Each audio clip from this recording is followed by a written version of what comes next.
Peace and love, brothers and sisters. This video is entitled to Sisters. Stop being a damn cum bucket. And what I mean by being a cum bucket is just another phrase of stop being a thought, slut, whore, and everything else. Because a lot of women like to defend bad behavior and misconduct. Don't sit here and say you want to be a man's wife, but the way you're projecting yourself, you're attracting weak males to prey on you, because that's what vultures do in general. People prey on the weak, and I'm tired of sisters sitting back defending our bad behavior, but then they want to point the finger at the man. I use my own personal testimony as an example to what not to do. Now, in my earlier 20s, or when I look back on my relationship with men that I may sit up and boo-hoo about, oh, he hurt my feelings, you have to evaluate where you are mentally, physically, and spiritually before you interacted with a man, so you knew what type of man you attracted. A lot of the times when my heart got broken, when I get into my little bitchy mode and I want to point fingers because I want to make an excuse because I don't want to own up to my shit, as the woman that I am now, I can look back from my mistakes so I can make me a better me and a stronger me, a wiser me, a better role model for my child, a better role model for myself that I can be proud of. A lot of the times when I look back on my life with my interaction with men, I was weak at the time. I was going through a lot in my life and I just wanted some comfort. A lot of us are going through emotional ups and downs and we just want comfort. So when you want comfort or you want that male attention, what you do is you trick yourself. Some of us feel that because we're not getting exactly what we want, we reduce ourselves and we lower our standards just to have a man in our face. Now let's be real here. A lot of sisters in this day and age, through propaganda, we feel, oh, I can do what a man can do. I can sit there and live my life and fuck a nigga. No, you cannot. You want to know the reason why you cannot do that? It's because you have a womb. You have to respect the womb. You have life in your womb. You have beings that are willing to come through. Nobody want to come through no broken Stargate. That's the representation of the female energy incarnated in the physical. We must understand that we're more emotional, we're more nurturing. So for us to sit back and fake like we can just fuck, that's a lie. A lot of sisters get this okie doke because you'll sign up to be a sex toy to a man, thinking that it's cool or I can handle this. And then after the time prolonged and he's just showing you that he's just fucking you, you get it in your mind, oh, I like him. I want more with him. Let's get something straight. Once you sign up to be a man's thought, sex toy, cum bucket, he's not good. You already gave him the cow, the milk, the factory, the glass bottle. You gave him everything he needs. He's not going to sit there and want to hear you yapping about a relationship when you gave him. You gave him everything. And a lot of us, because we want a man, through our thoughtism, we feel like, oh, maybe if I cook for him, he'll see that I'm a good woman. Or maybe if I massage him, or maybe if I do this. You cannot do that. Everything that you want from a man, you have to do it in order. Don't do that for a man that's not worthy of your time and your essence and your stargate, your heavens, the gateway to heaven. This is the problem with sisters. Y'all want to sit here and point the blame on a man. I'm not saying do not hold brothers accountable for the way they participate in knowing that you're weak, and so they prey on the weak and they misuse that. Yeah, yes, I agree. Brothers should stop doing that. They should be able to identify that, yo, this sister has a very low self-esteem. I don't want to partake in victimizing her or possibly turning her into a bitter woman later on down the lines. But it's up to us now in this day and age to set the bar high for ourselves. We can't sit here and make I'm not going to let no excuse fly for women, for black sisters out there making an excuse for thoughtism. And then you wonder why people sit here and degrade us because we make excuses. That is freaking disgusting. We got our young daughters looking at us. I'm not running with that BS. I understand that you want comfort and you want love. Sometimes you just want to break just to have that man there to hug you. Yeah, I go through that. I don't know what anybody else is doing, but I'm 100% celibate. I don't let nobody around me if we're nowhere near being in a relationship, being engaged, or anything else. I don't interact with a man like that. Too many weak sisters out here are the ones that's giving advice to our sisters. Because they haven't mastered themselves. A lot of sisters haven't mastered a relationship. And the crucial point is that a lot of us don't never seek advice from the elders and from married women. I feel if you're a woman and you really want to truly want to understand how to conduct yourself with what you're doing wrong, consult with an elder. Consult with a woman that's been with a man for years. Now, I know a lot of negative Nancy's are going to probably say, oh, well, probably through her marriage, he probably cheated, he probably did this, too much of the time, a lot of us like to focus on the negative aspect instead of the positive. And my message to sisters is, I don't never want to see you be hurt. But the only reason why you hurt is because sometimes you allow hurt and pain into your life. Now, let's be real.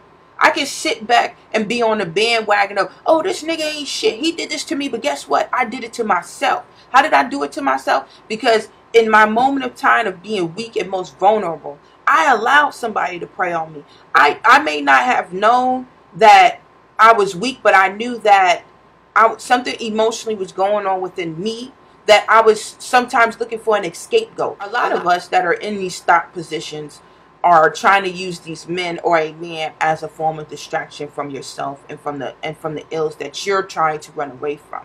The biggest battle is to step back, look at yourself, and correct yourself.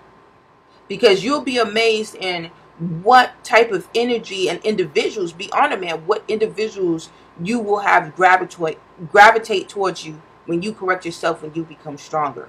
Like minds will come together. And that's a fact.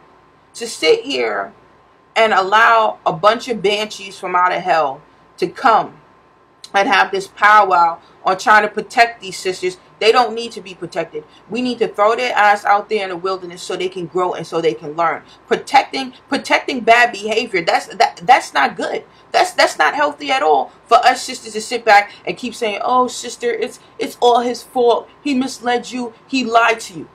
Bullshit.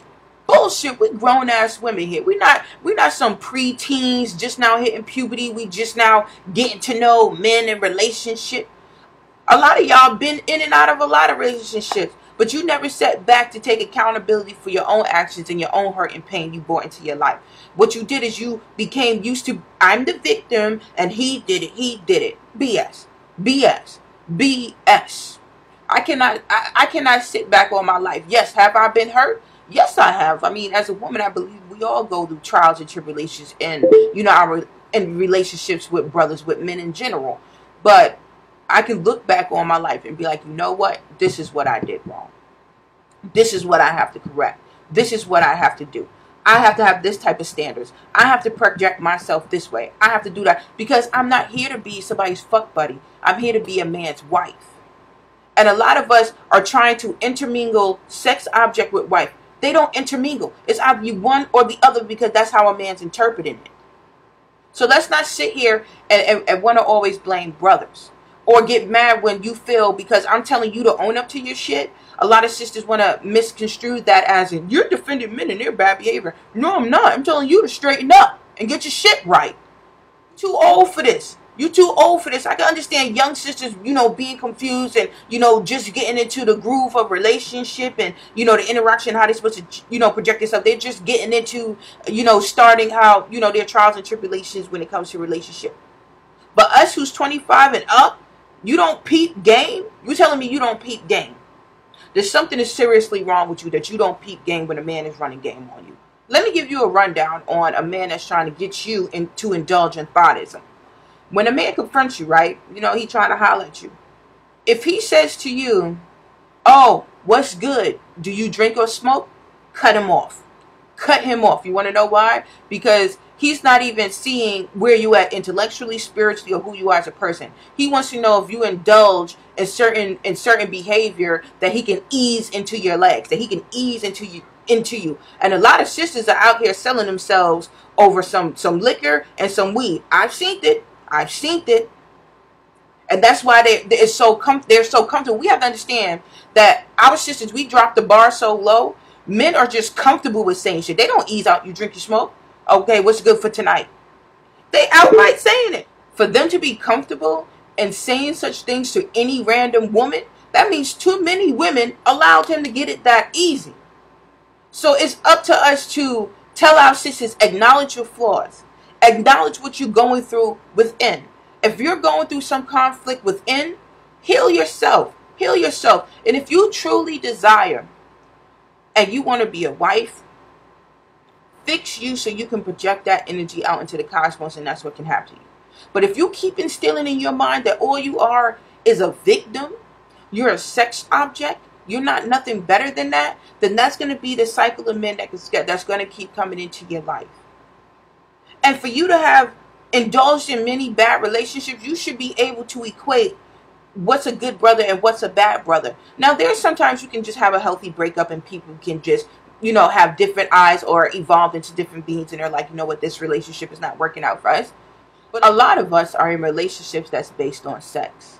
And when you sit back and you really evaluate it, there's no other connection outside of that. And that's why a lot of our relationships are down the hole, or there's no strong bond, because the whole thing that bridged everything together was sex, was fucking. We have to go back and learn how to communicate with one another on a mental and spiritual level. And that is something that takes time. You know, you can't be a sister that want a man to respect you, but the first thing you did is you let him have sex. Now, can it always be true that because a man has sex with you that he's going to disrespect you if you have sex with him, I guess, you know, within 30 days? No. Everything pertains to what is that man's intent. And you can't know a man's intent off the bat. That's something that you will have to give time to. That's why I say give yourself some time before you let a man into your room, so you can look at his actions to see how he's treating you. A man that really likes you and is growing and it's progressing, some female in his life, especially his mama, would know about you. You would have been introduced to his mama. Now, when a man really likes you, his mama's going to know about you. Or if he don't have a relationship with his mama, some important female figure in his life is going to know about you at some time, like at least at the 6-month mark. Now, am I putting time and, you know, things or time limits on certain things? No. But what I'm saying is at some point, a man will introduce you to an important female in his life. And this is when you know that this is a real relationship, when a man is introducing you to his friends and he's taking you out in public and he's loving you in public. A man that is only coming through at booty call hours. A man that can barely talk to you and engage and communicate with you, but he mostly want to text you. Chances are you're a part of the thoughtism. Don't allow yourself to be G'd, to be gamed, to be bamboozled out of love. You deserve love. Evaluate your self-worth. This is what this boils down to. A lot of us don't have no self-worth. We don't see beauty within ourselves. So we get caught up in these horrible situations that can cause us to become bitter.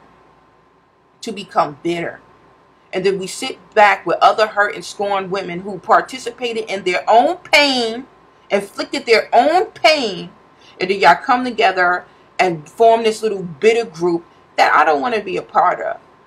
I don't want to be a part of that.